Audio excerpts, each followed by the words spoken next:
Hey everyone, how are you doing? It is Craig Campbell from Pastor Craig's Vintage Cards, and today I'm looking at this nice 1961 Eddie Brissaud. Is how I'm going to pronounce his name. I believe Brissaud. And Eddie was a shortstop and signed with the New York Giants and played with the New York Giants for 2 years in New York City and then for 4 years in San Francisco. So 6 years Eddie was in the Giants uniform. He was signed by the Giants in 1950 and then went into the minor leagues and toiled for a while. But then Eddie was in the United States Marine Corps and served from January of 53 to January of 55, 2 years, and in the Korean War. So thank you for your service, Eddie. We appreciate that. And one thing I've noticed on this card is right there, there's like a blue ink mark, and if I pull it up close you can see it. And from on the trading card database, I believe the picture that I saw on there had that same blue mark. So I don't know, I guess it must have been a print defect or just part of the, I don't know, but everyone that I've seen of these has that blue mark. And real nice card with a follow through on the swing.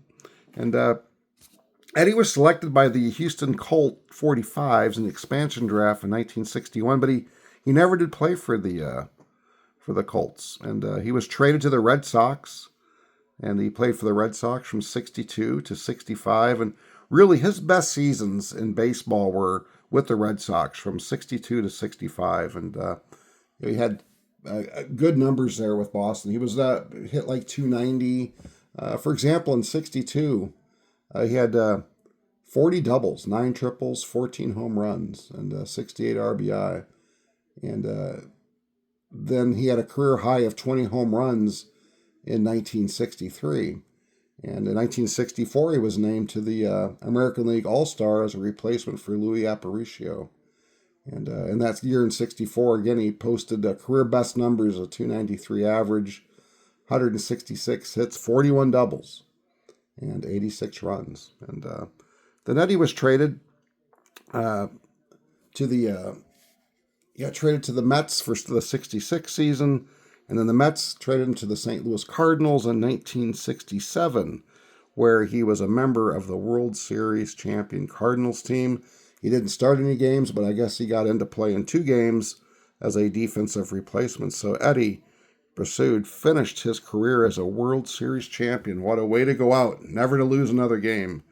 That's the way to go out, I think. But Eddie had cards. His rookie card was a 1958 Topps, and his last card was a 1967 Topps. So anybody building sets through the early 60s, late 50s, you're going to be somewhat familiar with this name of Eddie Brissaud. That's how I pronounce his name. I don't know for sure. But there's the back of the card. Just a nice card. And you can see his military service in 53 and 54. And that 1957 season, he bounced around a little bit between the minors and the big team, and then he finally stuck and had a decent career. Eddie finished up with a 252 average, 94 homers, 365 RBI. He had 925 hits and 443 runs. So a decent career for Eddie. And again, a guy that missed 2 years of time in the Korean War with the Marine Corps. And it's just always nice to see guys go out as World Series champions, never to lose another game. So, all right, guys, that's the story on Eddie Brissaud, and a regular in the Topps issues of the late 50s and the early to mid 60s for us set builders. And again, just a really nice looking 1961 Topps card. Just a nice card to have. All right, guys, I appreciate you watching. I hope you enjoy these type videos, and if you do, give it a like, leave a comment. It sure is appreciated. Keep on collecting. Enjoy the hobby, guys.